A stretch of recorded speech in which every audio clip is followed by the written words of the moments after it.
because we did Project Heal, which was working in the schools with RIM during the pandemic and then after, there was a lot of angry outbursts with kids. And one example was so powerful.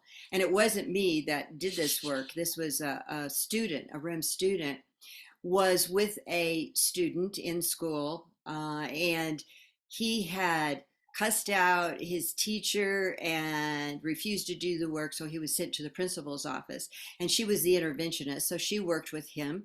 And when she had him close his eyes and sense his body and sense where the feeling was, it was like there was this great big heaviness in his chest. And when she facilitated him moving into that heaviness, all of a sudden he had a recall of that morning before school that his dad had yelled at him, and it didn't feel good. And so she had him bring in a virtual resource, and his grandfather, who had died the year before, showed up.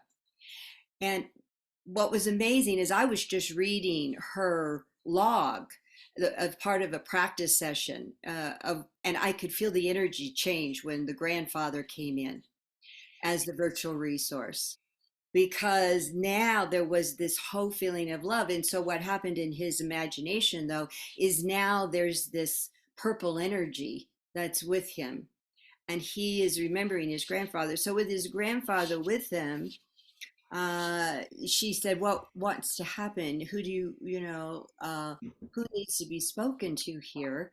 And it wasn't dad, because dad probably, the EOS knew that dad was not approachable.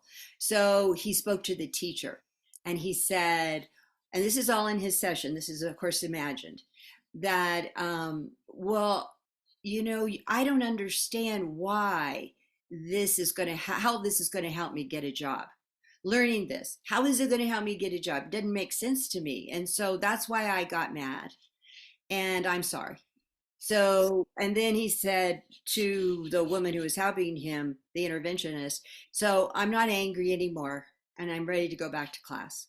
And so when he went back, the teacher was shocked because his countenance, his presence was so different from having cussed her out. And now he was back to himself.